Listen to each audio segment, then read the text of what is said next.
Good morning. Happy Tuesday. This is Dan with the Fastest 40 presented by Odyssey Sports.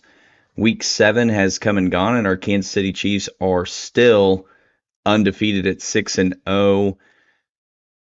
Not winning pretty, that's for sure, but getting the job done nonetheless. It doesn't matter if Mahomes throws more picks than touchdowns. The Chiefs, thanks to a fantastic showing from the running game and an incredible defense, have found ways to win despite all of the various injuries and such to the Chiefs wide receiver room. So, I mean, it just comes to show that the Chiefs are different, right?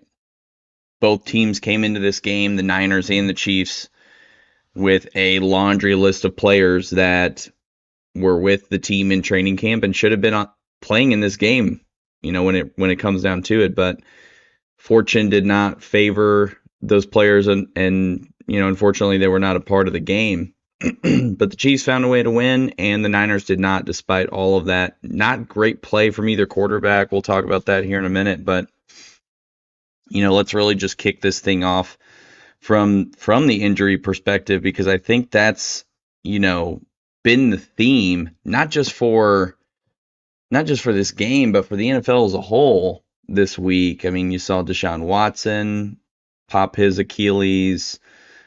Chris Godwin last night, recording this Tuesday morning, Chris Godwin has a dislocated ankle is what they're calling it. DK Metcalf carded.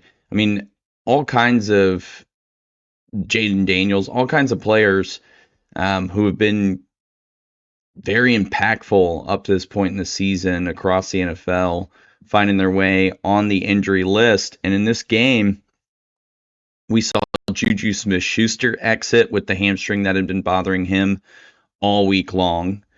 So, you hope, just with how thin the Chiefs are at wide receiver right now, he has to get better. The Chiefs don't really have an option on that. So that's a tough one.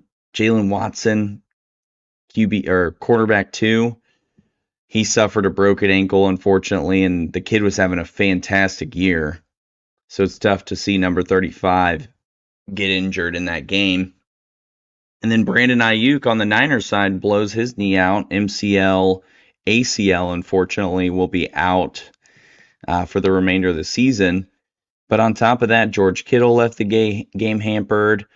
Deebo Samuel left the game due to illness, had pneumonia and some fluid in his lungs. I mean, it's just insane occurrences happening across the league for some of its best players. And you just hope it doesn't impact the quality of the game. But even further, you hope those players recover well and don't have to deal with some of those things long term. Because sometimes those injuries can derail a career, and that's just really the biggest, I think, fear you have for these players whenever they're out there playing this game for our entertainment. So, just hoping for the best for those guys and that they come back healthy. I'm always going to be pro player in any situation, but especially with injuries. Just because the game is, for lack of a better term, it's a little bit brutal. A little bit. Going into the conversation about Juju Smith-Schuster, what this does for Kansas City is it leaves the team with just 4 active wide receivers. Now, that doesn't count guys that are potentially on the practice squad, could get elevated. But as it stands right now, Xavier Worthy, McCole Hardman, Justin Watson, and Sky Moore are all active on this roster, and truly the only non-tight end options, non-running back options for Patrick Mahomes to throw the ball to. Now, that doesn't mean Justin Ross won't get elevated. We saw Marquez Valdes-Scantling get signed to New Orleans. The Chiefs players continue to flock down south. But really, what this puts Kansas City in a position to have to do is make a trade for somebody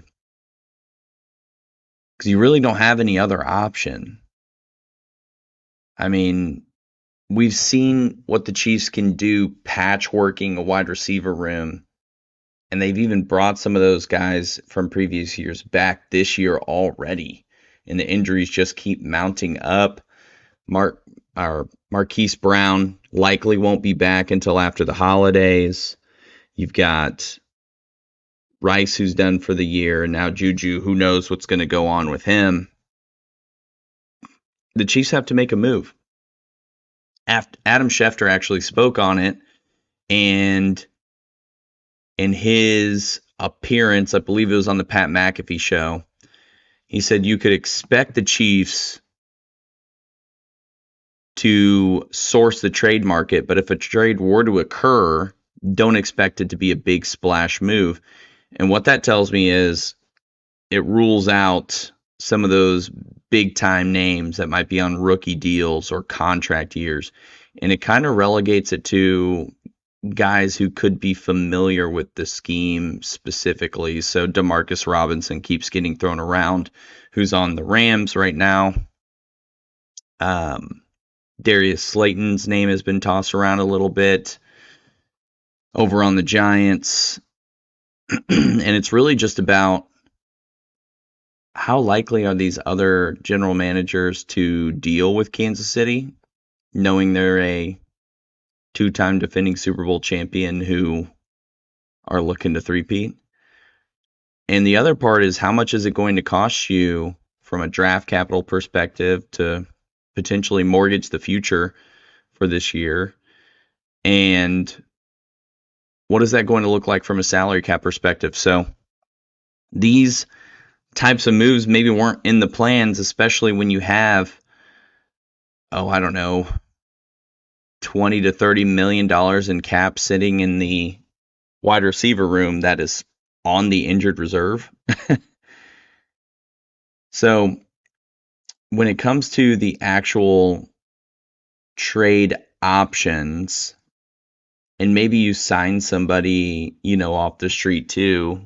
My mind goes to maybe they kick the tires on Byron Pringle even at this point. But you just can't, if you're the Kansas City Chiefs, field Sky Moore and Justin Watson and McCole Hardman and think that you're going to have a productive offense. Right now, Kareem Hunt, thank goodness, is shouldering a load for this offense, but eventually that efficiency is going to go down because teams are just going to scheme for it a little bit better. It doesn't look like Patrick Mahomes is throwing the ball to wide receivers. Why would we even need to really focus the attention on them and play that too high coverage that we've seen? Maybe when Xavier Worthy's on the field, they do that. But can you really rely on these guys to come down with the ball every single time? I know I'm not relying on 24 to catch the ball. And Patrick Mahomes likely is a little jaded about that. And maybe even while he would never say this subconsciously, I think he knows he can't trust that Sky Moore is going to catch the pass every single time. And I hate saying that because I'm sure he's a good kid and he works hard and all of those things. I mean, you see him in the offseason workouts with Patrick Mahomes, but it just hasn't translated into the NFL up to this point. The numbers, the gaudy numbers that he put up in college just have not translated. So it's unfortunate that we're in this position, that the Chiefs are in this position, but a trade has to happen. A signing has to happen. The wide receiver room needs to get an injection of life, if you will. And I don't know if that's bringing Justin Ross up. I don't know if that's Nico Remigio. I doubt that those guys really move the needle. I think you need to go and grab somebody off of another roster. Looking at the game itself, I mean, player of the game nods could go a few different ways. I think you can 100% say Kareem Hunt. I'll talk about two guys really. Kareem Hunt on the offensive side of the ball. What what a day for that guy. Um, Ends up breaking into the end zone two different times. Finds himself with, you know, 22 total carries in that game. So, I mean, he really did shoulder the load for the offense. And that doesn't include, his two receptions. He didn't have crazy yardage or anything like that, but he got the job done when it needed to get done inside the red zone and in those short yardage situations. And that's something that the Chiefs have been missing over the last couple years, and just the way that he runs and is able to hit those holes with some, intention and ferocity, really. You got to give him the offensive side of things, that recognition. On the defensive side, I feel like you could go a couple of different ways, and this is a guy that I was actually critiquing during the game, and I'm going to give it to George Karlaftis, because there was a number of pressures, and you see this all the time with Karlaftis, where he can generate the pressure. That's never going to be the problem. Chris Jones gets those double teams, so Karlaftis a lot of times just has to worry about one guy. And I say that sitting on a bar stool, talking on a podcast, but he can beat that guy a lot of times. But what doesn't happen is the sack on the other side a lot of times. It's like he's right there. Every time he's right there, just gets right to the end of the maze and just misses the cheese at the end of it. In this game, I was definitely seeing that quite a bit. Brock Purdy didn't have a fantastic game by any means, and I think the pressure obviously impacted that. But what George was able to do, sacking Brock Purdy, I think the only time he was sacked was by George. And then additionally, that pressure that forced the interception in the red zone at the end of the game to really seal the Niners' fate. George had a phenomenal game. I think our entire defense had a phenomenal game. Trent McDuffie had a beautiful pass breakup. You saw interceptions from a couple of first-year players. Jaden Hicks, awesome to see that. Christian Roland Wallace, awesome to see that. Justin Reed got himself a pick. So it was really, really great to see those defensive backs put some quality looks together and really thrive off of the pressure that was being created on Brock Purdy. Brock Purdy was disrupted that whole game. I think when you game plan to have a few guys, those guys exit early, and then, you find yourself in a hole pretty quick from a scoreboard perspective. It just changes the whole structure of the game. Now, luckily, he had George Kittle. It was awesome seeing Ricky Pearsall come back from the shooting incident that he, unfortunately had to be involved in earlier this year. But with the sheer dominance on the defensive side of the ball, the way the Chiefs were able to impose their will on the run game, I mean, I think that's pretty old school, but it got the job done. And you beat a team now 5 straight times in the Mahomes era in the San Francisco 49ers, 2 of those games coming in the Super Bowl. It's not often you play an NFC team 5 times in 7 seasons. But the Chiefs have gotten the better of this team multiple times, and a lot of times it's come down to the performance in number 15. And I think even though the stat sheet, and I'm going to steal a Booger McFarland quote here, he said the stat sheet's like a bikini. It shows some things, but not all things. And I think that's apparent with Patrick Mahomes. He has not been great in the passing game by any stretch of the imagination. You ask Patrick Mahomes himself that, and I guarantee you he is hard on himself. He'll critique himself, and he'll tell you what he needs to do better. But 16 for 27, 154 yards and 2 picks. You would think the Chiefs lose that game 10 times out of 10. He was able to pick up 39 yards on the ground, including a career-long scamper for 33 yards. Gets a touchdown, trucking a guy in in that same instance. Welcome to the NFL, Mustafa, as he said. But with his performance just this entire year, more picks than touchdowns. I'm sure anyone who has social media has seen those graphics. Last person to do this and go undefeated, Peyton Manning, yada, yada, yada. But this team has really not done Mahomes any favors, not to put excuses out there for him, but when you work out with a group of wide receivers and they're all taking first team reps all summer long, and then all of a sudden those guys start dropping like flies, your timing gets off. The knowledge of the offense is not 100% what it could be when you're patchworking guys in. I mean, Juju just came into the fold about 3 weeks ago. So there's all of those different scenarios that I think are impacting Mahomes' ability to perform at a high level. And I just don't want it to catch up with this team, is where I'm at. Now, I'm not going to say Mahomes hasn't been a little bit wild in some of these games. I mean, I look at the Chargers game, and I mean, he looked like a pitcher with the yips, throwing short, throwing too deep, pick straight to the defensive players, and that could have been route timing. It could have been he ran the route too shallow, guy ran the route too deep. If you ask Peyton Manning, it's probably the wide receiver's fault. But with Patrick Mahomes, it just hasn't been there for whatever reason. They're just not connecting with guys the right way through the air. Unless your name's Noah Gray, you're not.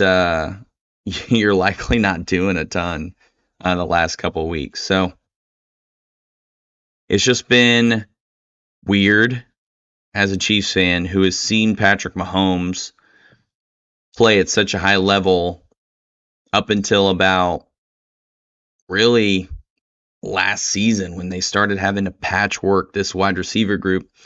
And then you make all these moves and acquisitions in the offseason just to find yourself through 7 weeks in the exact same spot. Slowly, it's been death by 1,000 paper cuts. But at this point, Rashee Rice is still the leading receiver on this team, and he hasn't caught a pass since maybe early in that Chargers game before he injured his knee. And I don't know that he even caught a pass then because of how early that interception occurred in the game. So for him to still be leading the team in receiving yards 11 quarters later, roughly, it's insane. It's anti-Chiefs. I'll put it that way. It is not the Chiefs. It is 2015 Chiefs when no wide receivers caught touchdowns level of weird. So you just hope that these guys can get their you-know-what together in the front office side of things and make some acquisitions and find some of those guys that are going to come in and make an impact, because I think we will immediately see returns when it comes to Patrick Mahomes' performance, but also when it comes to the fans and their ability to maintain a resting heart rate during the game. And I say that a little selfishly, but right now, Mahomes pacing for 17 touchdowns and 23 picks on the year is not a good look. I mean, projecting to throw less than 4,000 yards. Mind you, this is a 17-game schedule now. And those are the projections and what he's pacing for. So if you put your money on Mahomes to win the MVP, I think you can already count him out of that race, barring a miraculous turnaround here. love you 15, but it's the wins aren't coming from you right now, and I don't know that you're getting the help you need necessarily, but it's just not been the case. We're 6-0 though, man. That's the number that's the column that matters. The Chiefs are 6-0. There's a 0 in the loss column, and that's all anybody in that organization cares about. So as long as the team is putting wins together, I don't know that it's necessarily panic mode yet. You have a stranglehold right now on the AFC in the number 1 seed. Do what you have to do to maintain that. Now, as far as the rest of the AFC goes, we'll touch on that real quick before we wrap up the show here. There's a lot of teams out there that were expected to be contenders that are floundering. The New York Jets drop another one. They're 4th in a row, 2-5. They maybe could get lucky and squeak into the playoffs if they can string some things together. The AFC West, Chargers drop another one. Broncos surprising people, 4-3. I didn't think they'd be over 500 at any point in this season, let alone through the first 7 weeks. So props to them. Chiefs 2.5 game lead on the division over the Broncos, who sit at number 2. Ravens already dropped 2. Steelers 5-2. I expect they'll finish somewhere around 10-7. Cincinnati Bengals 1-4 through the first 5 weeks of the season. String 2 wins together. All of a sudden, they're surging back into the picture. Something to keep your eyes on. Jacksonville finally picks up a win. The Texans drop a game to the Green Bay Packers. And the Colts are on a 2-game win streak sitting at 4-3. I say all of this to point out that the Kansas City Chiefs, being undefeated, have a 2-game lead essentially on the 1 seed. Tiebreaker over the division leading Ravens, and games scheduled against the Buffalo Bills and the Houston Texans, who each lead their division at 5-2. The Buffalo game comes in November. Texans game a little bit after that. Both of those games will mean a lot whenever they come around. But right now, the Chiefs are in great shape. I mean, if you're a Chiefs fan, you got to be feeling good about the potential for a week 1 bye. And that's not a conversation that you can usually have this early in the season. I think it's worth at least opening that can of worms to talk about it, because with the way things are sitting right now, despite all of the odds to go against the Chiefs from an injury perspective, undefeated, life is good on that side of things. And with all of the injuries and guys expected to come back later in the season, a bye week that week would be huge for this team going into the playoffs. It'd be huge. The Chiefs have won 15 in a row, dating back to last season. And even though the odds have been stacked against them, they show no signs of slowing that down. And all of these teams are flawed, right? Buffalo starts late. They can never show up to a game on time. They don't show up until about halftime, but then they'll blow the doors off you if you let them. Baltimore's been streaky and inconsistent. The Steelers don't know their identity. The Bengals defense has regressed to who knows what. Texans have some growing pains to figure out in those critical moments. And I don't think any other team in the AFC is worth even talking about at this point. Chiefs' faults, they lie in the offensive side of things and in the passing game. So if they can't figure that out, you can kiss the 1 seed goodbye. But right now, as things sit today, the AFC is struggling around the Kansas City Chiefs, and the Chiefs are reaping all the benefit. So you got to feel good going into a game against very much struggling, injury-riddled Raiders team as well, who just jettisoned Devontae Adams, pun intended. 2 games left against the Raiders, 2 games left against the Broncos, games left against the Browns, who just lost to Deshaun Watson, the Carolina Panthers.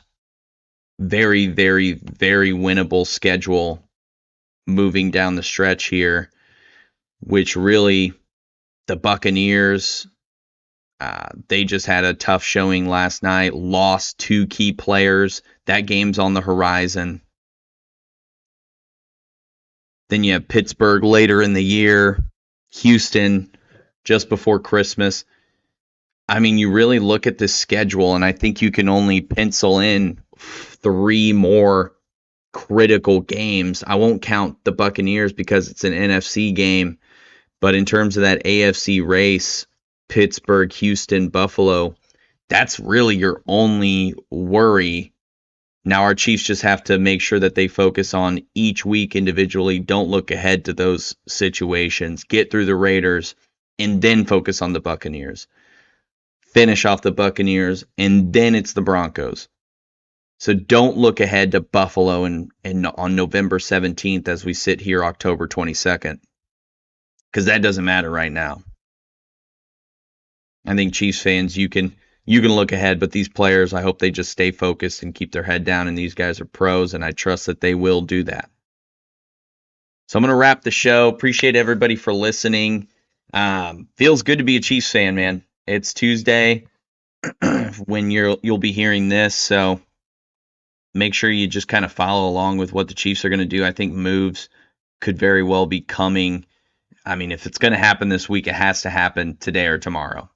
If that player is going to make an impact on Sunday or even be geared up in time to play the following week against the Buccaneers. So appreciate everybody at the fastest_40 on X and Instagram. You can follow me at Dan_TF40 on both of those platforms as well. We have Facebook channel.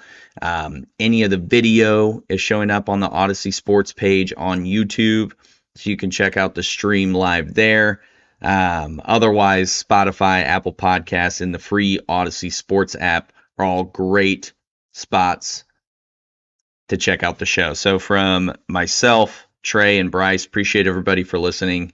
We'll catch you later. Go Chiefs. Peace.